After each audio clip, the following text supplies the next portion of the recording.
I watched my sister Vanessa stand in Grandma Eleanor's dining room like a prosecutor making closing arguments. Around the Thanksgiving table sat 22 family members, our parents, Grandma's siblings, various cousins, all gathered for what Vanessa had positioned as both a holiday dinner and an estate clarification meeting. Grandma Eleanor had passed away exactly 6 weeks ago. The funeral had been beautiful, but now came the moment Vanessa had clearly been orchestrating. Her public announcement that I would inherit nothing. "I want everyone to understand the situation clearly," Vanessa began, her voice carrying that blend of concern and calculation she'd perfected over 39 years. "Nicole has been making claims about Grandma's estate, suggesting she has rights to property, to assets, to inheritance. So, I did what any responsible family member would do. I hired Thomas Blackwell, the best estate attorney in Boston, to investigate Nicole's claims and prove legally and definitively that she has no rights to anything."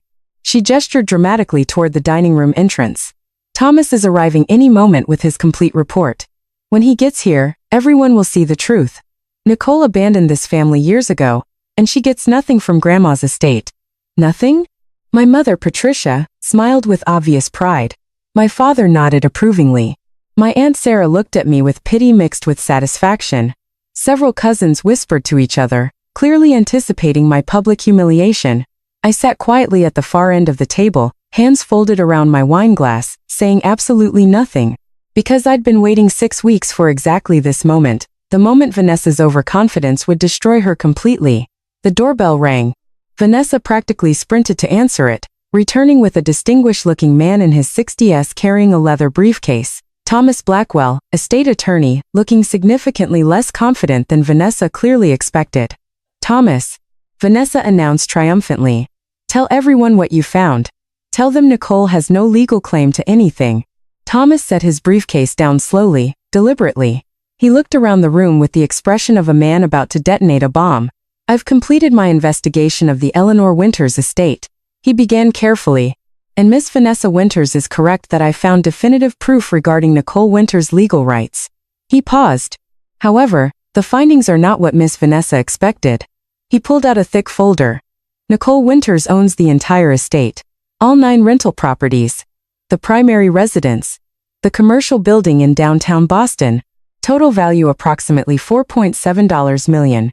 She has owned them legally and completely since August 2019 via irrevocable trust transfer. Eleanor retained a life estate, so she continued living in the main house and managing properties until her death. But legal ownership has been Nicole's for over 4 years. The silence was absolute. Then Thomas continued, and I watched Vanessa's triumphant expression crumble. "Additionally, during my title search and financial review, I discovered significant irregularities in the rental income reports from the past 5 years. Approximately $380,000 in rent payments are unaccounted for. The property should have generated $756,000 in rental income from 2019 to 2024. Only $376,000 was reported and deposited. The missing $380,000 appears to have been systematically embezzled." He looked directly at my Aunt Sarah and Uncle John. "The embezzlement trail leads to accounts controlled by Sarah and John Mitchell, who've been managing these properties since 2019. I've documented everything. Bank transfers, falsified expense reports, phantom maintenance costs. This is prosecutable fraud." My Aunt Sarah's face went white. Uncle John stood up so fast his chair fell backward. "We need to leave," he said, his voice panicked. "Sit down," Thomas said with unexpected authority. "I've already filed a report with law enforcement. You're not going anywhere that won't make this worse for you." Aunt Sarah started screaming. Not words, just raw panic and fear. Aunt Vanessa just stood there, her mouth opening and closing like a fish gasping for air. As the estate attorney she'd hired to prove I had no rights instead revealed that I owned everything and her aunt and uncle had been stealing from me for 5 years. Let me take you back to where this story really begins, because this isn't about inheritance or real estate. It's about a grandmother who saw through family politics to real character, and a granddaughter who reminded her that love doesn't require proximity. Growing up in the Winters family meant understanding your assigned role and performing it flawlessly. Vanessa was the perfect granddaughter. Stayed in Massachusetts after college, became a corporate attorney, married appropriately, produced grandchildren on schedule, lived 20 minutes from Grandma Eleanor, attended every family dinner.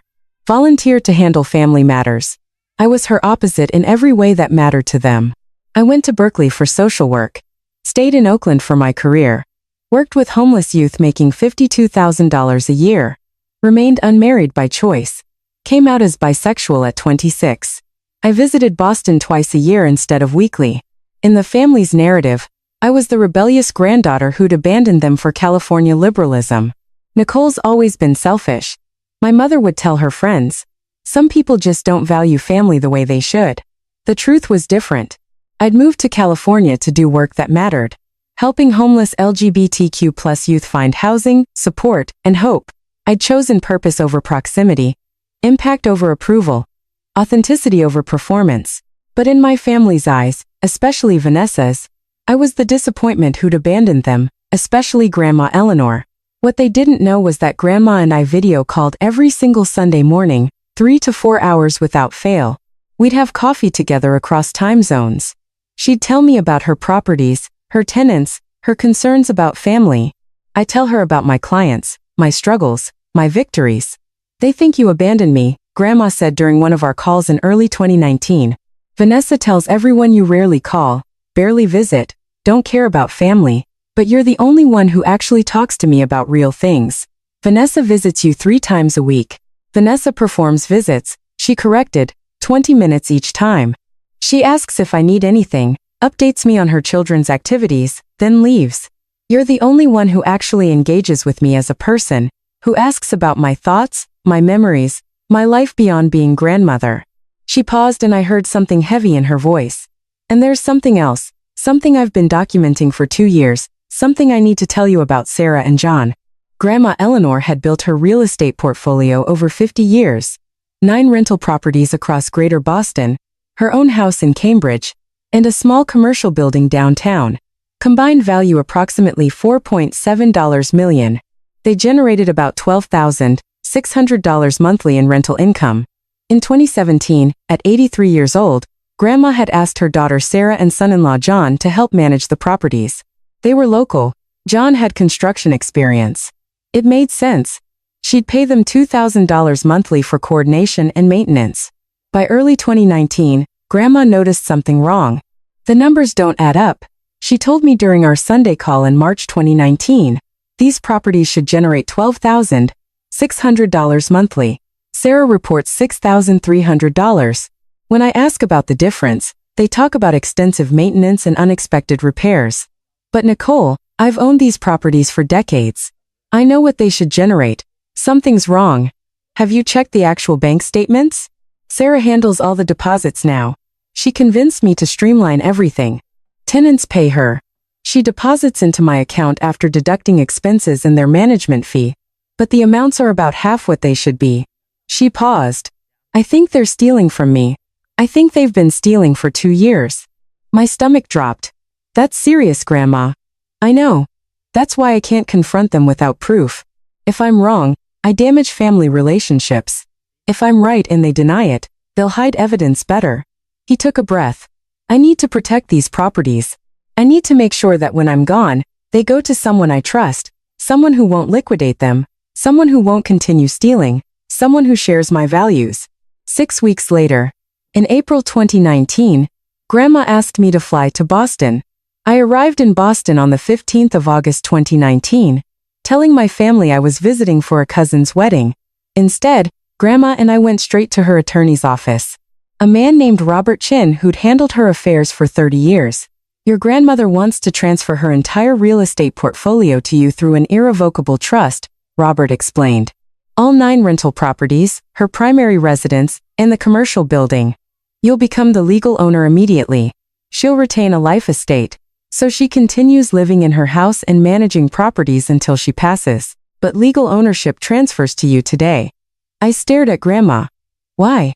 Vanessa's the successful attorney. She's local.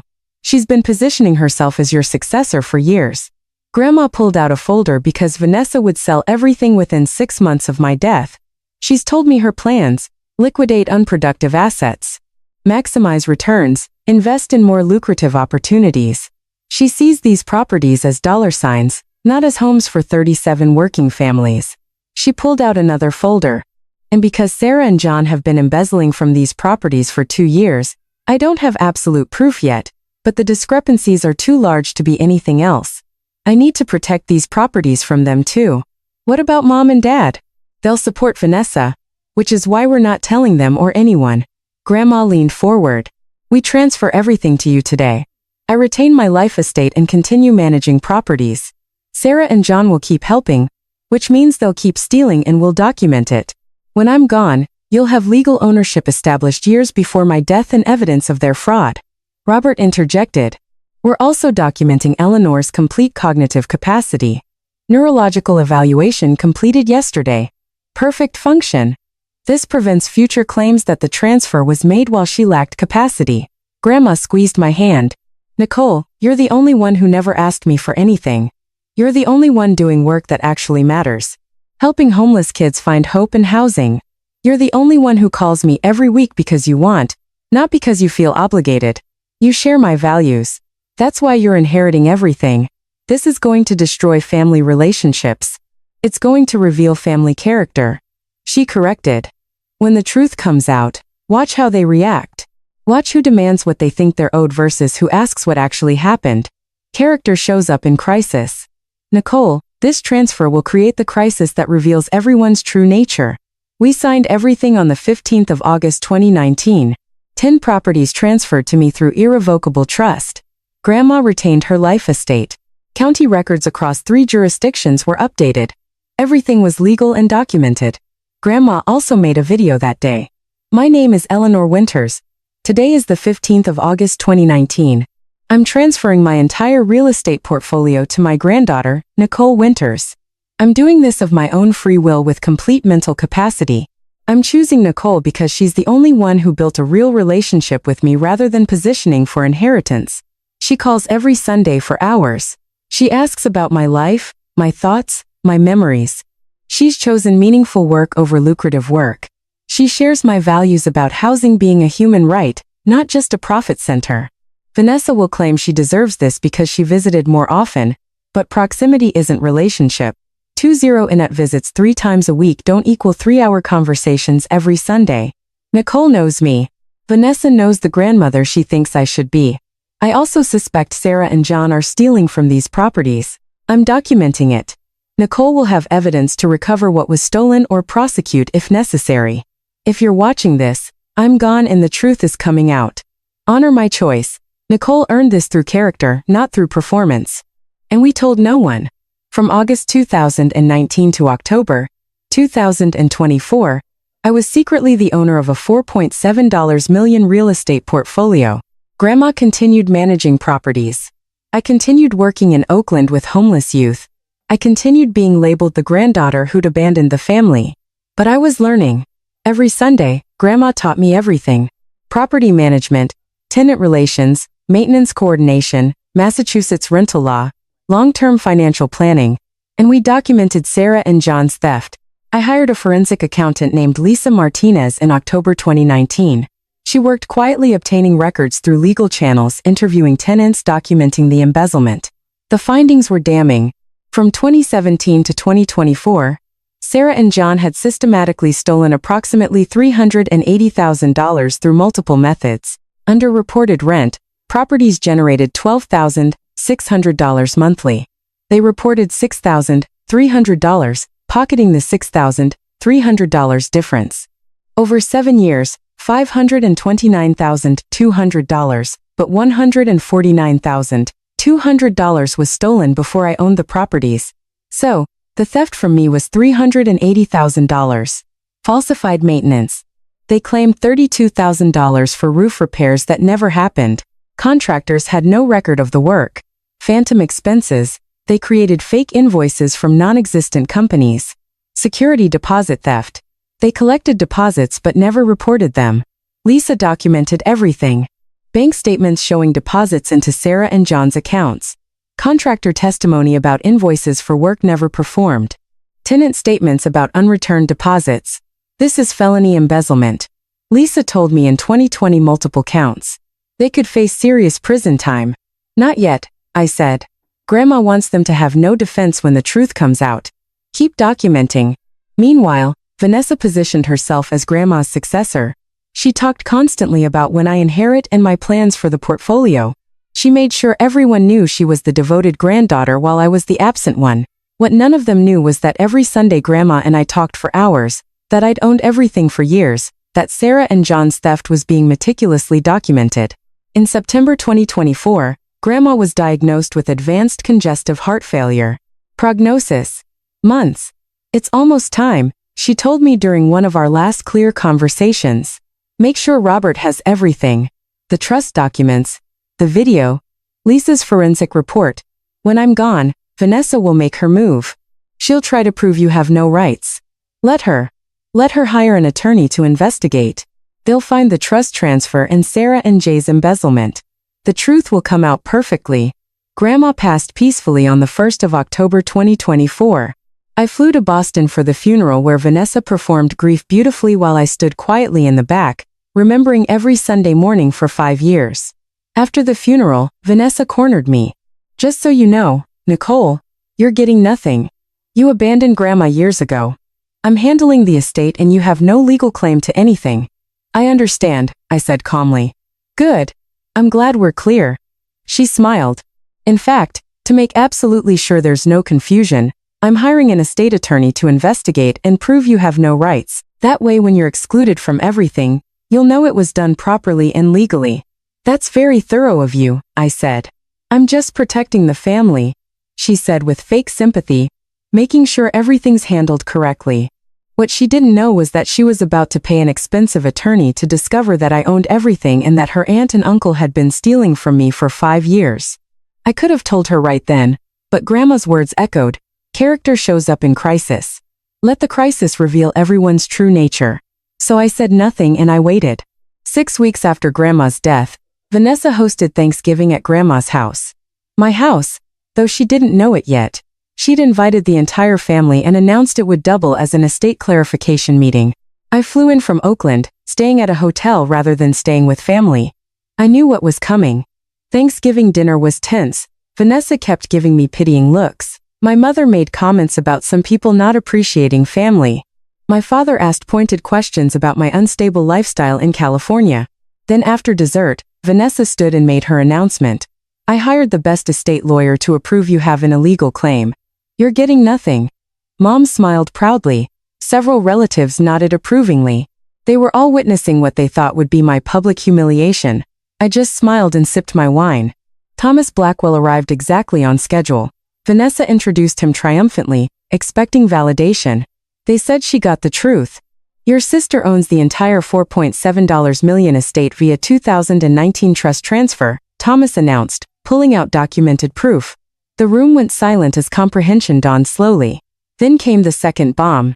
But I found $380,000 in missing rent payments. He detailed Sarah and John's embezzlement, the underreported rent, the falsified expenses, the phantom costs. He explained that he'd already filed reports with law enforcement because as an officer of the court, he was obligated to report felony fraud. That's when Aunt Sarah started screaming. Pure panic. Uncle John tried to run, literally heading for the door before Thomas blocked him. Running makes it worse, Thomas said firmly. Sit down. Law enforcement is already involved. Your best option now is cooperation and restitution, not flight. My mother found her voice. This is insane. Mom would never cut out Vanessa. Nicole manipulated her. Thomas pulled out Grandma's video recorded 5 years earlier. He played it on his laptop for everyone to see. Grandma's face filled the screen, healthy, sharp, completely lucid, explaining exactly why she chose me. Explaining about the Sunday calls Vanessa didn't know about. Explaining about Sarah and John's suspected theft. Explaining everything. When the video ended, my mother was crying. My father looked stunned. Vanessa looked like her entire world was collapsing. You stole from me, I said to Sarah and John, my voice calm. For 5 years, you stole $380,000 from properties I owned. Grandma suspected it. That's partly why she transferred everything to me to protect her assets from your theft. Uncle John's face was red. We were managing the properties. We deserved more than $2,000 monthly. So you stole $6,300 monthly instead? I asked. That's felony embezzlement, Uncle John. Multiple counts. You could each face 5 to 10 years in prison. Aunt Sarah was still screaming, but coherent now. We have bills. We have expenses. We needed the money. Then you should have negotiated a higher management fee, I said. Or found other work. You didn't. You chose theft for 7 years. Thomas interjected. Nicole, I need to discuss your options regarding Sarah and John. You can pursue full criminal prosecution, which I've reported to authorities, or you can negotiate a restitution agreement that might result in reduced charges. I pulled out a document I prepared weeks ago. I'm willing to offer them one option.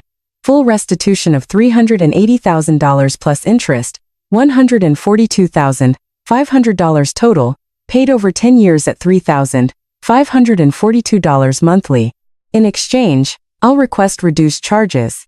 If they refuse or miss 2 payments, the agreement is void and I pursue maximum prosecution. Uncle John grabbed the document with shaking hands. We can't afford $3,500 monthly.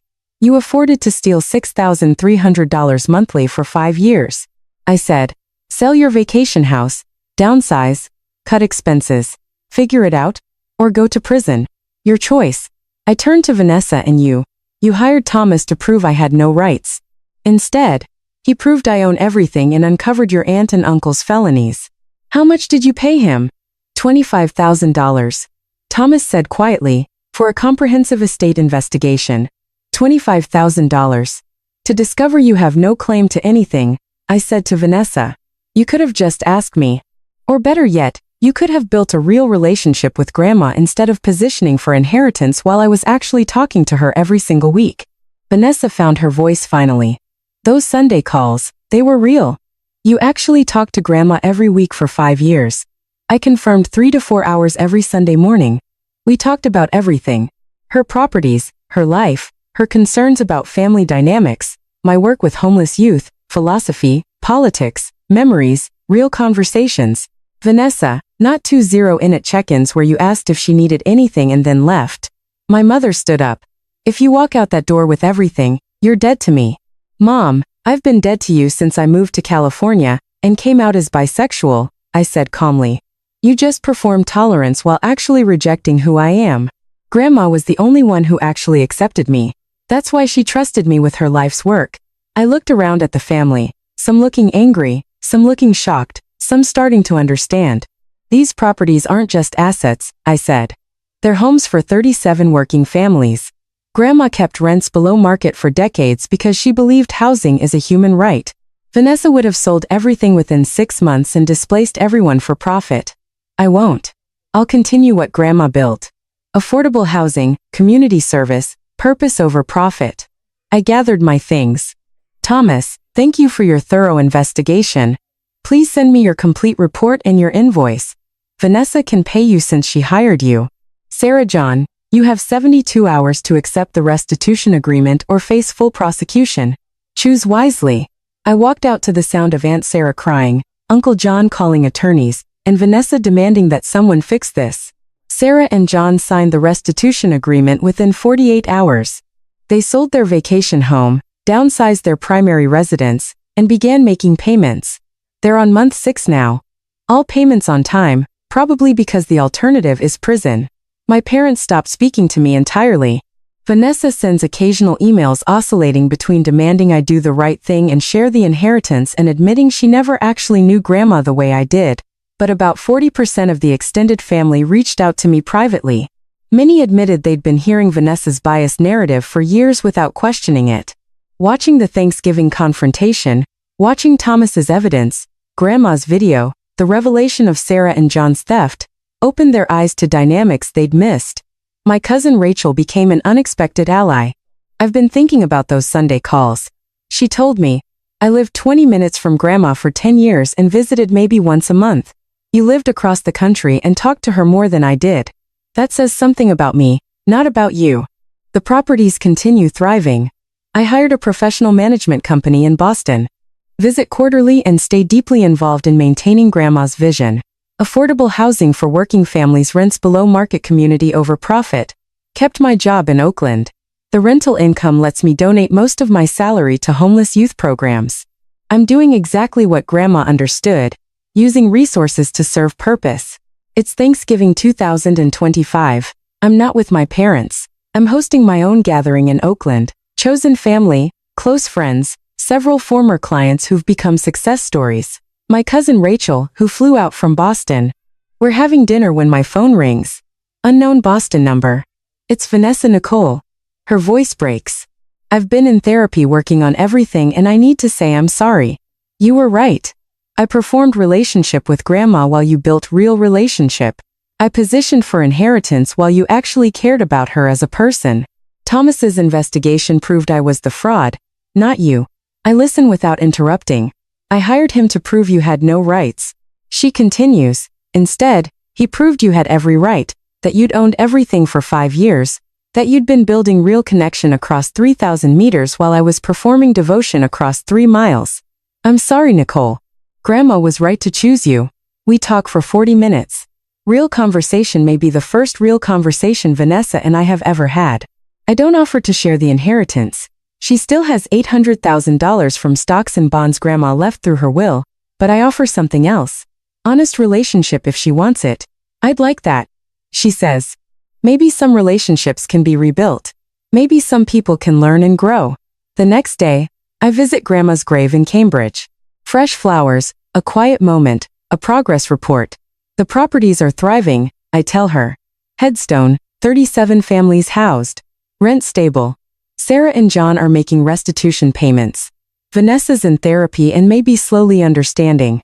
Your plan worked perfectly, Grandma. You protected your legacy, revealed everyone's true character, and made sure your life's work continues serving people rather than profit. Thank you for seeing me. Thank you for trusting me. The Massachusetts autumn air is crisp and clear. Grandma Eleanor saw something in me my family couldn't. That real relationship is built through consistent, meaningful connection, not physical proximity. That authenticity matters more than performance.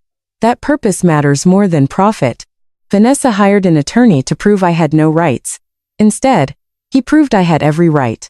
Legal, moral, and earned through 5 years of Sunday morning conversations nobody knew about. Grandma knew what she was doing. She let Vanessa's overconfidence create the crisis that would reveal the truth perfectly. And that's the inheritance that actually matters.